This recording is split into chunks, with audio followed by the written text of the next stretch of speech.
traveling in one direction. Today, microscopic crystals are embedded between layers of glass.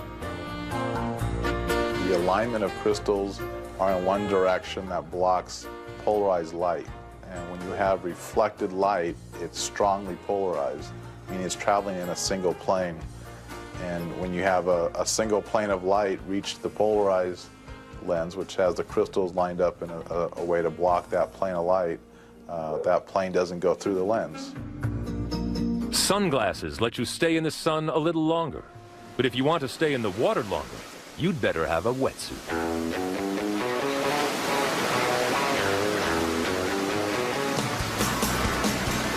In the 1950s, a die-hard surfer by the name of Jack O'Neill regularly plunged into the bone-chilling 40-degree water of Northern California. Nobody could last long at those temperatures, so O'Neill began stitching together suits made of neoprene, a synthetic rubber foam used in car door seals. The idea was to insulate the wearer's core body temperature. A little water getting in was no problem, as the wearer's body heat would warm it up, or the wetsuit would eventually expel it because of the tight fit.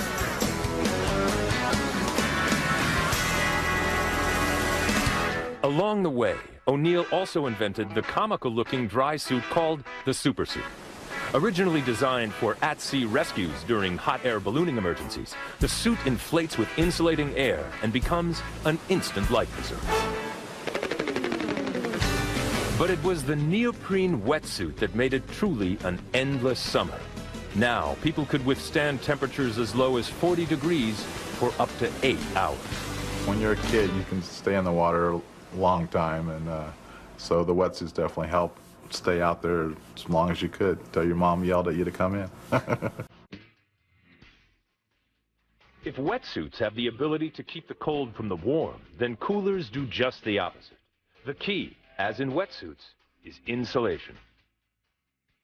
Advances in plastics during World War II gave us polystyrene, a versatile plastic resin that can be easily expanded into a lightweight yet strong foam. Everybody calls it styrofoam, although that's not accurate. Technically, styrofoam is only made by the Dow Chemical Company, which invented it, and never made coolers or any other kind of containers with it.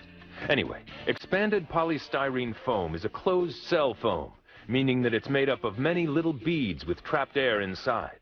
In fact, it's over 95% air, yet it's watertight and airtight enough to keep your drinks cold.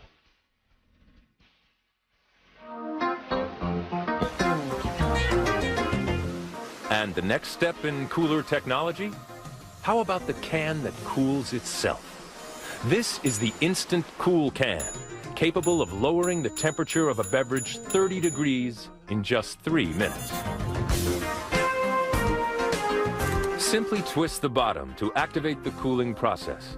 A desiccant, or moisture remover, contained within a vacuum, draws the heat from the beverage through an evaporator, and then into an insulated heat sink container. It's non-toxic and recyclable, but so far no match for the popularity of expanded polystyrene foam, which seems to be everywhere on the beach, much to the dismay of people who have to clean up after it when it's not disposed of properly. It breaks up into 1 million pieces, and it's a maintenance nightmare. The wind comes up, it blows all over the beach sand. It's not good for the environment, so it has an adverse impact all the way around. Foam products and every other possible kind of debris make beach maintenance along the urbanized coast of Los Angeles County a huge challenge. Of the 26 miles of beach that we operate and maintain, we have 60 million people that come down to the beach, which equates to about 4,800 tons of trash that we remove off the beach per calendar year. That can mean up to 16 tons of debris every day during the summer season. Beach technology to the rescue. To maintain our beaches, we have over 160 pieces of equipment. The agricultural tractors that we use are the same type of tractors that they use in the Midwest. With one difference, the tires have to be filled with over 100 pounds of water for extra traction on the sand. Then the four-wheel drive 16-gear tractor can tow a variety of grooming attachments. The barber surf rake collects the top layer of sand and flips the debris onto the tines of a conveyor belt, which then deposits it into a large hopper. But the beach sanitizer is the backbone of the fleet. It will pick up everything from cigarette filters to broken glass. And the unique thing about this piece of equipment is it's got a paddle wheel up in front here. And what that does, it takes the material on the beach and it throws the sand as well as the debris up on this wired mesh. What happens is that the sand will percolate through this wired mesh, goes back down to the beach, while all the debris and material will go up the wired mesh and into what we call the hopper, which is a big bucket. What we never ever want to do is to take natural sand, our beach sand, that's so precious to us, off the beach and to a landfill, but more importantly, we want to take trash to the landfill and keep our sand here along the coastline of California. So much for the trash. But what about the things of value that are left on the beach? If you're unlucky enough to lose an expensive gold watch in the sand, you might want to invest in a metal detector. In 1881, as President James Garfield lay dying from an assassin's bullet that his doctors couldn't find, no less an inventor than Alexander Graham Bell was summoned. He had developed a primitive metal detector that would make a sound when a metal object passed between two electromagnets. But the bullet was so deep, Bell's device couldn't get a reading, and Garfield eventually succumbed. The technology is still so simple that anyone can build a basic metal detector from a kit for less than $10. From there, they can get considerably more complex, but the idea remains the same. When you turn on your metal detector, you set up a field, and that field comes off of the loop that's at the end of your rod. Well, it is in a cone shape, and it goes down into the sand, and when you have a piece of metal unbalance that field, the machine picks it up and sends a signal to your earphone. It goes beep, and they say, hey, there's a piece of metal down there, and we need to dig it. Lance has done a lot of digging in his 22 years of metal detecting, and that's added up to thousands in silver and gold. But this treasure isn't the result of luck. Lance gets up well before dawn to do research on the computer. I look at the information from the harvest buoy and the deep water swell on the internet from Scripps, and it tells me what the degree of the swell is and the intensity. By studying the live reports from the Scripps Institution of Oceanography's website, Lance knows exactly when a particular beach will get the most erosion from waves, exposing valuable metals. Then he goes to work with the latest weapon in the metal detecting arsenal, pulse induction technology. Pulse induction today is the thing that's happening. It's the best. Pulse induction works by sending as many as 100 pulses of current per second into the ground. These pulses magnetize metallic objects up to 14 inches deep, which are then sensed by the machine. The technology works equally as well on dry land or in the surf. After you dug a bunch of holes and they're all bottle caps and wires, you learn to differentiate the sounds, and like a wire or a nail is a double beep. One way you pass your loop over it. And so you say, oh, I don't want to dig that one. I know what that is. But a nickel and a gold ring sound exactly the same in the sand. And when I hear a nickel, I really get excited. I think, oh man, I got a chance for a gold ring. And you get it in your scoop, and you starting to shake the sand out, and you feel the weight of whatever the target is in the basket. And the gold rings, they feel pretty good. They go clunk, clunk, clunk, and yeah, oh, all right, that's a good one.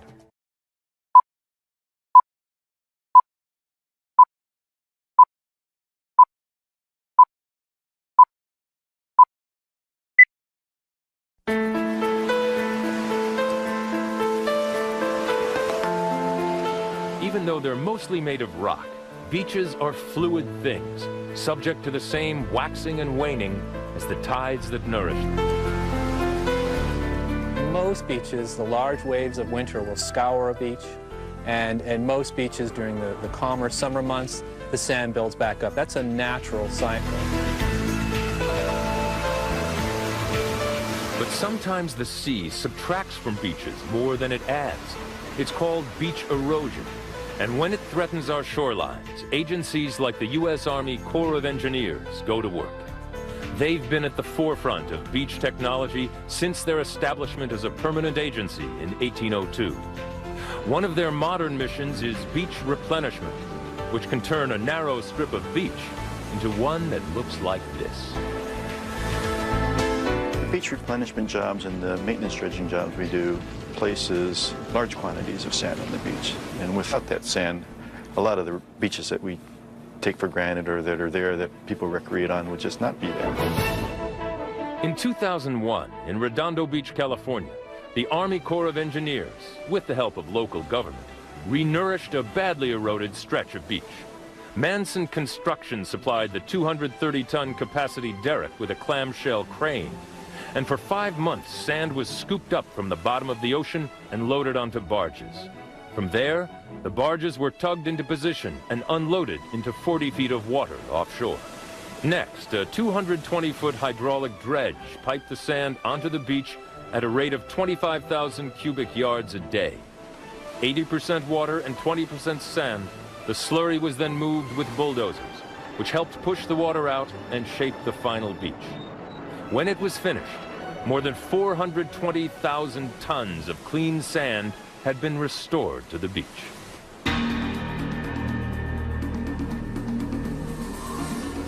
But sometimes a beach can disappear completely, practically pulling the rug out from under seaside structures. Desperate situations like these call for a different kind of beach technology, especially in the case of a beloved national landmark. Since 1870, the Cape Hatteras Lighthouse was a beacon to countless ships trying to negotiate the treacherous coast off North Carolina. But a century later, the lighthouse itself was in danger.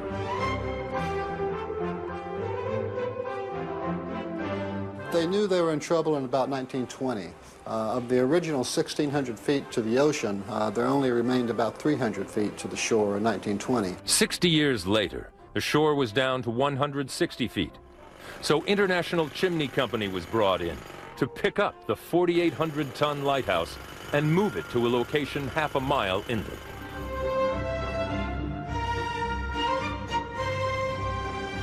In 1999, workers began unearthing the massive foundation, which was then replaced by a grid of steel beams. Next, 100 synchronized hydraulic jacks lifted it 6 feet and placed it onto a huge roller system. For 22 days, the Cape Hatteras Lighthouse slowly made its way to its new home, far away from the hazards of the unpredictable beach.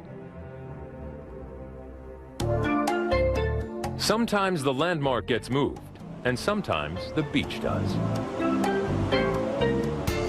At the Mandalay Bay Hotel in Las Vegas, Nevada, guests enjoy their very own synthetic shoreline with a twist. We have a beach in the middle of the desert here. We have 1,700 tons of sand, is the beach area, and then 1.6 million gallons of water, which consists of the wave pool.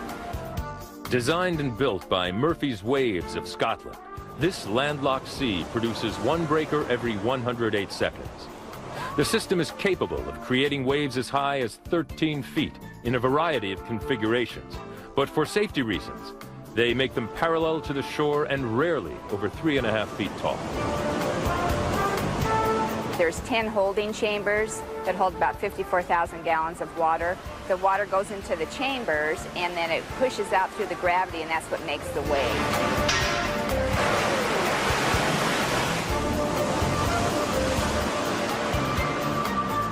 Behind the enormous concrete facade, 5 150-horsepower turbine engines capable of pumping 850,000 gallons a minute fill the huge chambers with water.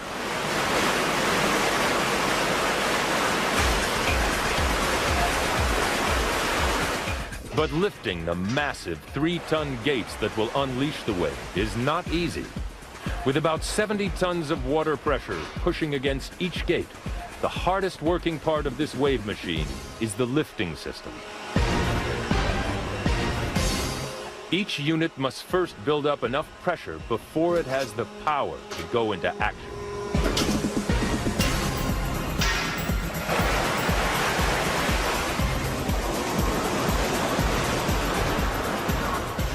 After the wave has broken, the water spills into the surrounding drains and goes back into the 27-foot deep reservoir under the facility where it gets filtered. On the way, chlorine is automatically added, up to 1,500 gallons a week. It takes only 3 hours to completely clean and recycle the entire pool. But every 108 seconds, the machinery goes back to work, so the people can have fun.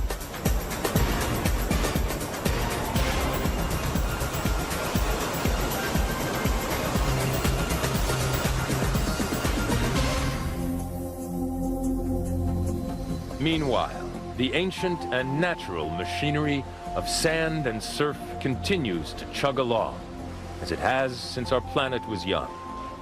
And if indeed we did come from the ocean, then these sandy thresholds are where we, like Columbus, first encountered the rest of the world. Since then, we may have developed technologies that enhance our enjoyment of the beach, but it's doubtful we'll ever duplicate one perfectly. And maybe that's for the best.